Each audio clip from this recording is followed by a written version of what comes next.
Hi, I'm Van and I have an art degree. So I have an online friend that I love attacking and bullying with Namjoon pictures because she's a huge hardcore Namjoon stan, and I love like adding her and being like, hey, it's been a while since I've attacked you, so here's a bunch of Namjoon pictures, and she's just like, oh my god, I was not expecting this. And I love seeing her kind of flail around on Twitter and flinging around and just being like, oh my god, I've been attacked, why did you do this? So I thought that since her birthday is coming soon, I would paint her a picture of Kim Namjoon. So she commented on a picture of mine that I painted of Namjoon a while back saying that she wanted this, but that picture is way too precious for me to give away and to sell, so I'm just going to paint her one of Kim Namjoon myself. Another one, because I actually really enjoyed painting the other one because it was like a lot of line work and I love line work. So I have birchwood with, I think it's polyester wood in the middle to give it a little bit of oomph, so that when you nail in some nails and hangers, it can hang on your wall perfectly fine. So let's get started on this process. Hello. So I was recording for a bit and then I didn't realize that the recording stopped and I was just talking to a camera for a while and then turned around and was like, oh shit, the camera was off this entire time. Anyways, I'm going to start working on the inking process of it, and hopefully it'll all turn out well.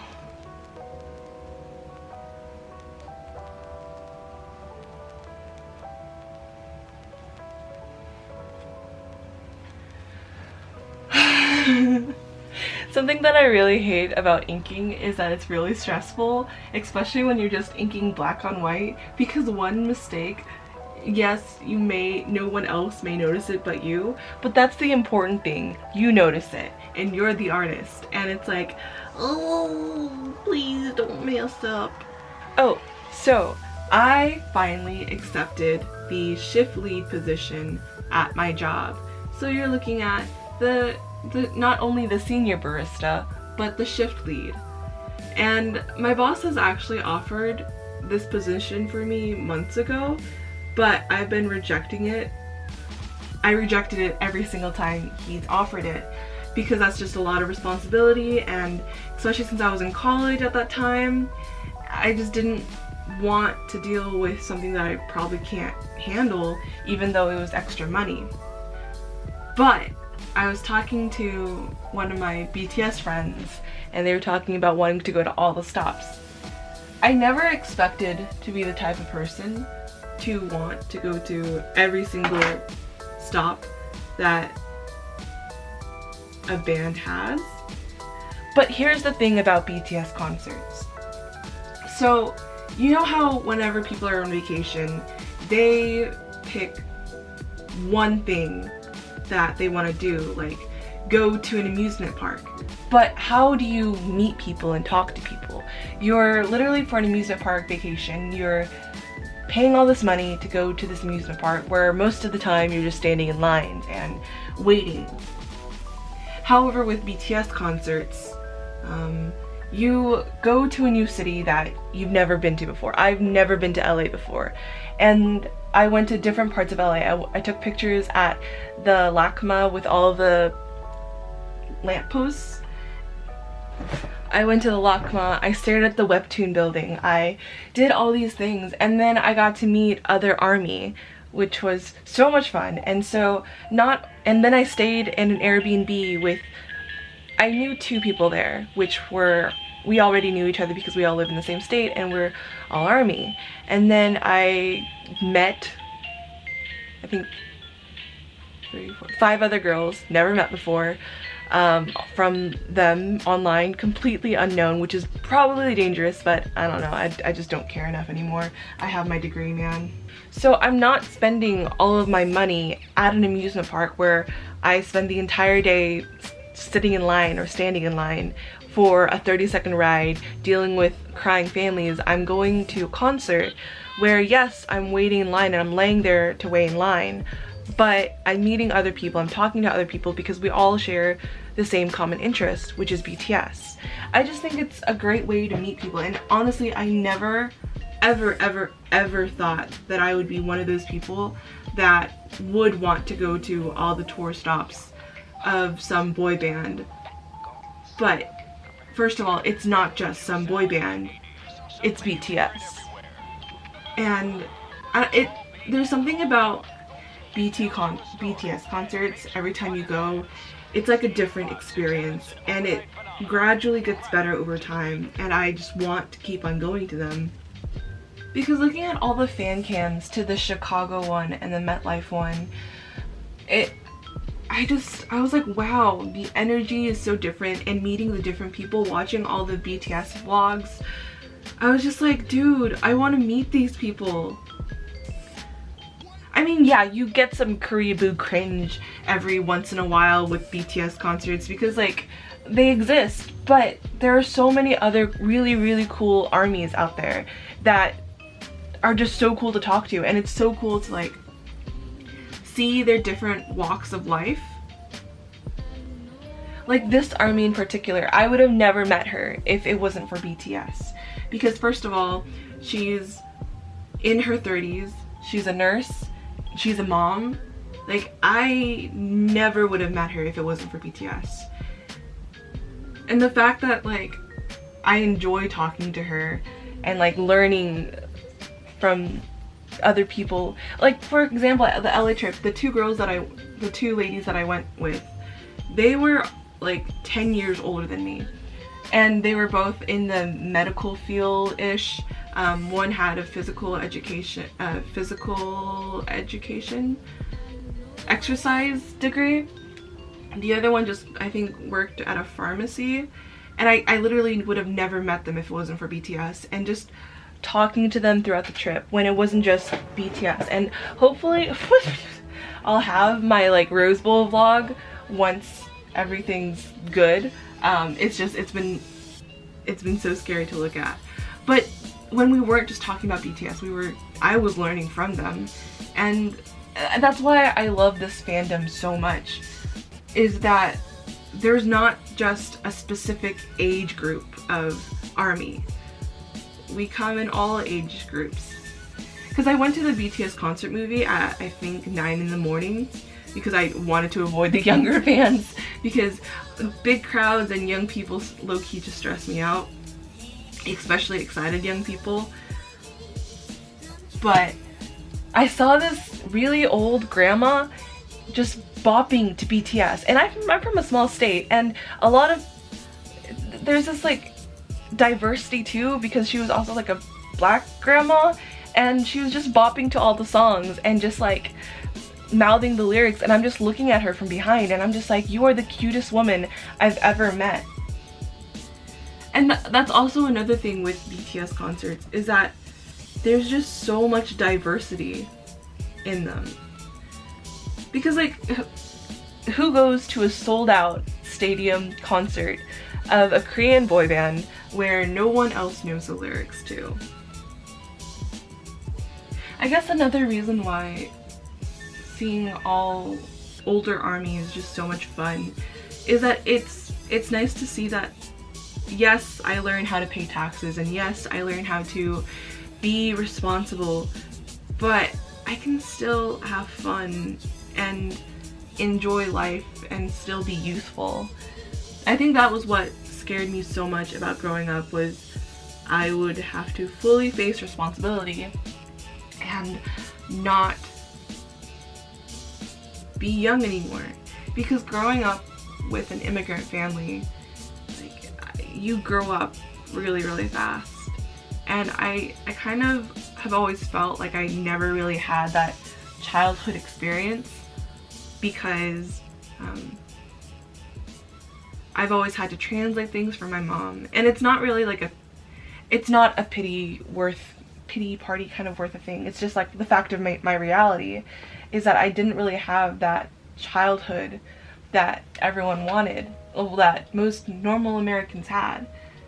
And so now that especially since now that I'm graduated, I'm 23, I have a degree, I want to enjoy my youth.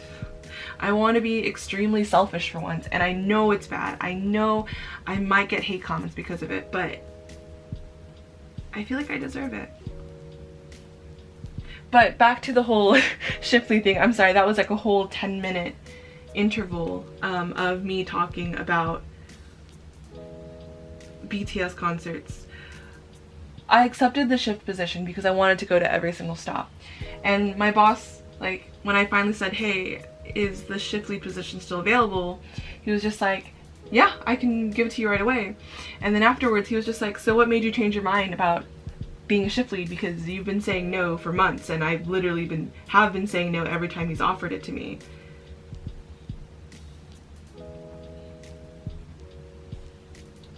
And the main reason is that I pretty much said, if I say it right now, you're gonna make fun of me. And he was just like, I'm gonna make fun of you anyways. And I'm just like, I want to go to every single BTS stop next year.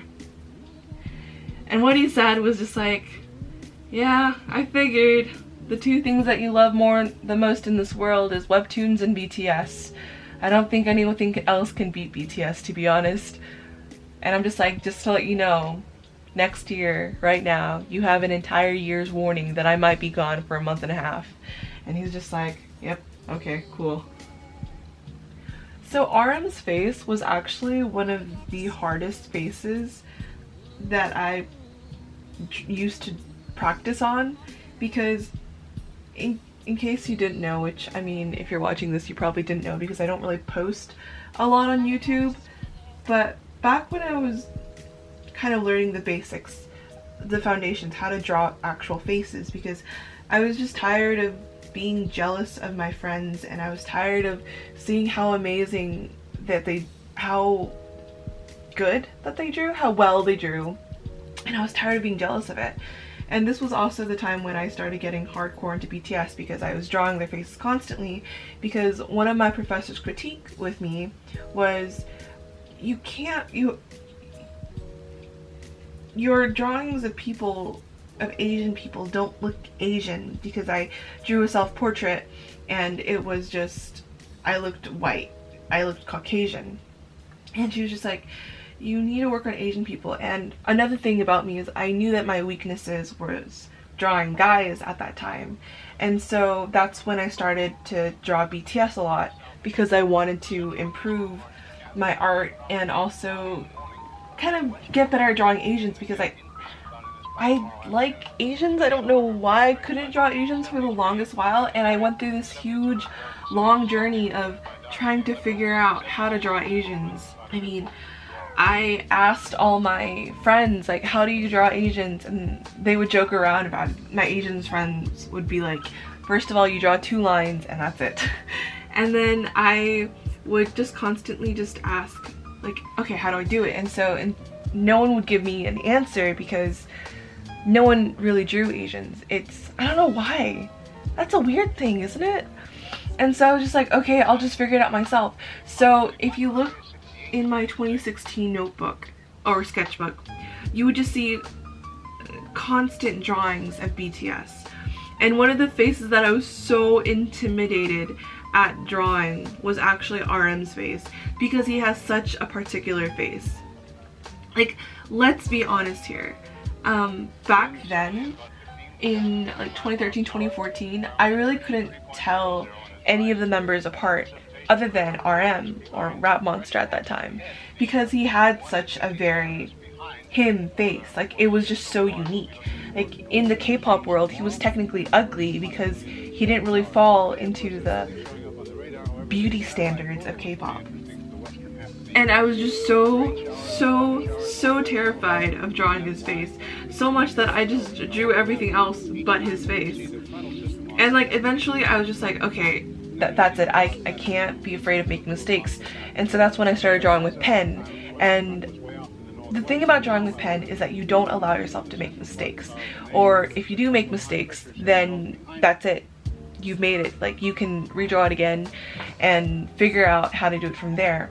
But his face was so intimidating that I couldn't draw it for a while. I was able to manage the other members.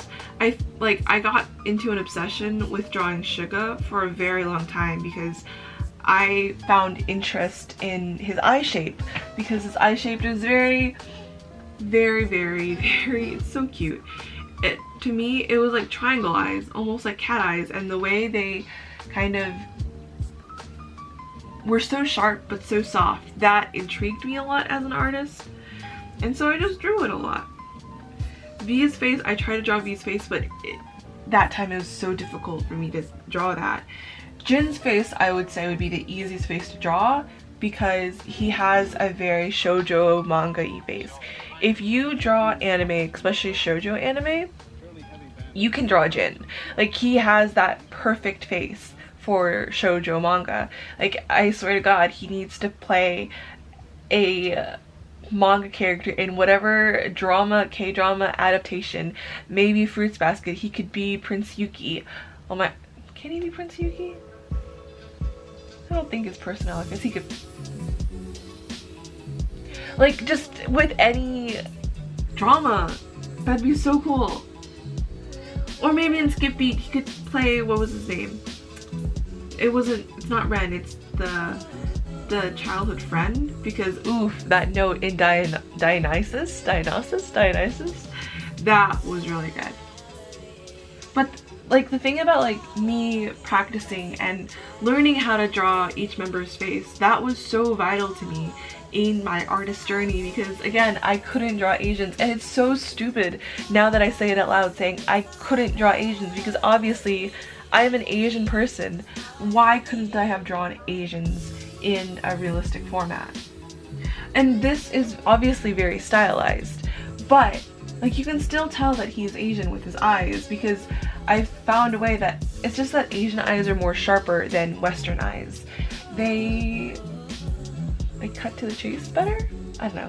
Maybe that's also why I really want to make an Asian American webtoon, because there's a lot of diversity in the world, but I feel like the Asian American community, we're extremely underrepresented. But speaking of just drawing RM in general, I think I started drawing him more often when I became more confident with my art, because the thing, again, RM's face is just so intimidating. Now I'm really intimidated by J-Hope's face, because he has softer features in a sense. They're very subtle, and I'm just always terrified of messing it up. And that's why I've just been avoiding drawing J-Hope, even though I shouldn't, because I love him very much. J-Hope is actually the reason why I decided to stan BTS, because I was watching this after school club with Eric Nam, and I was just so impressed by their energy, because After School Club is a live stream show, so everything that happens, like, it's happening in real time, and you get to kind of understand the dynamics within a group better. And I was just so used to the groups being really awkward on there. Like, you can't really blame them because it's live. This is actually happening, and most of them were rookies.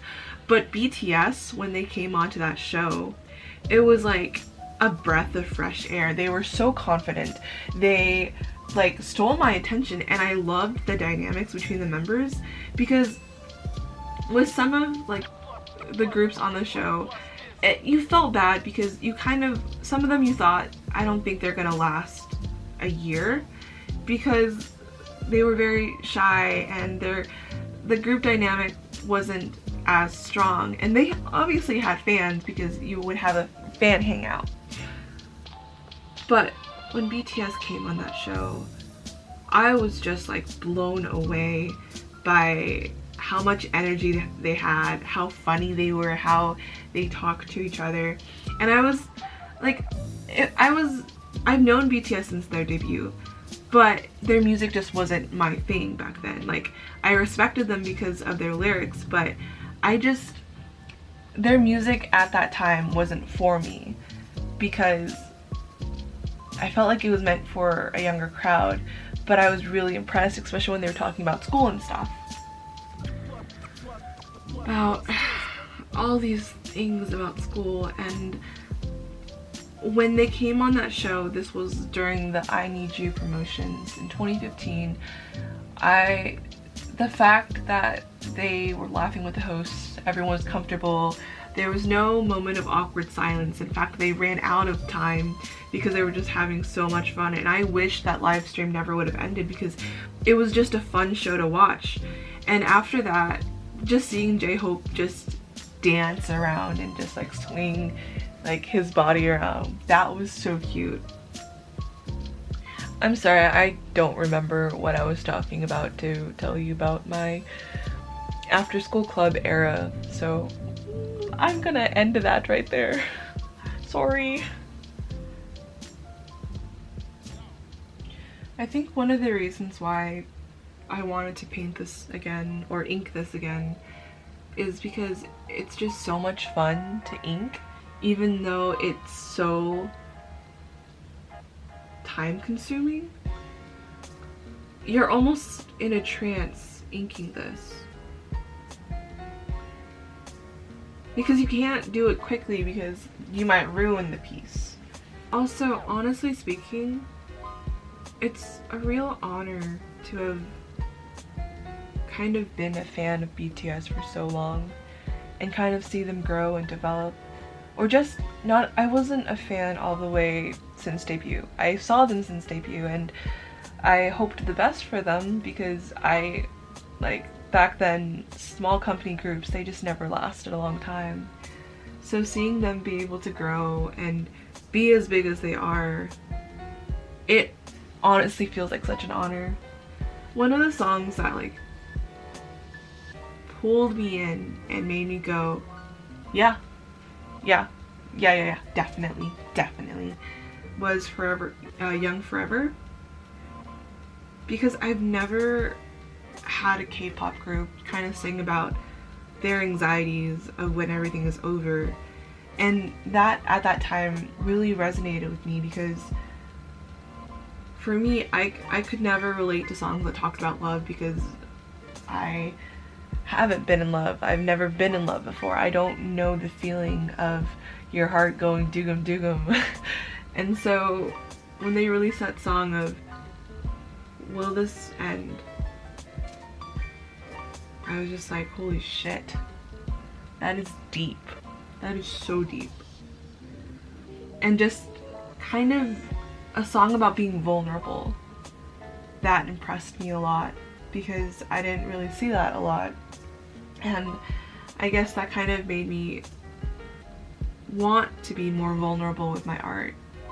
Because for a long while my art was just fan art because I didn't know what to draw. I think with school and stuff, they teach you some things, but I don't know. You have to figure out your art for yourself and what message you want to convey through your art. And I understood that as an artist because I'm always trying to convey who I am in my art, but I'm also really scared that no one will see that.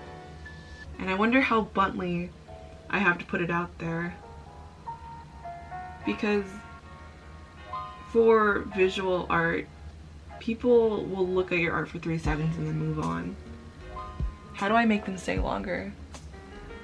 That's also why I want to be a webtoon artist so much, because I want to, you'll see this when I post a vlog of me finally working on my webtoon, but I really want to work on a webtoon about Asian Americans and their backstory. Like, they're all in college and they're trying to figure life out, and I don't know. I've been working on the story for so long, and I'm also really anxious of how it all goes because I write it, draw it, delete everything, rewrite it, draw it, and now I'm just like, okay, that's it. I'm not deleting this anymore. I'm gonna write it, draw it, and then draw 10 episodes. After I reach 10 episodes, I'm going to post it on Webtoons. And then I'll show you guys the thing, and it'll be really scary, but I know I'm passionate about it. I know I care about this story so much. Because there's so much lack of kind of Asians in Western media. Alright, this painting took way too long. I think it took either 5 or 6 hours. I took a break in between, but holy crap. And I realized that it's because I used a smaller brush than I did with the original one. And so that's why everything took so long, because it was a thinner brush, so there's more detail that I had to do, or else the space would seem really, really empty. And here's the result. What do you guys think? Hopefully she'll like this. I can't wait to give this to her. Okay, so quick ending thoughts. So this is the comparison. This is the original version, and this is the one that I just painted. Anyways, that's it for the video. Please like this video because I spent way too long painting this one picture. And tell me which member I should paint next, because I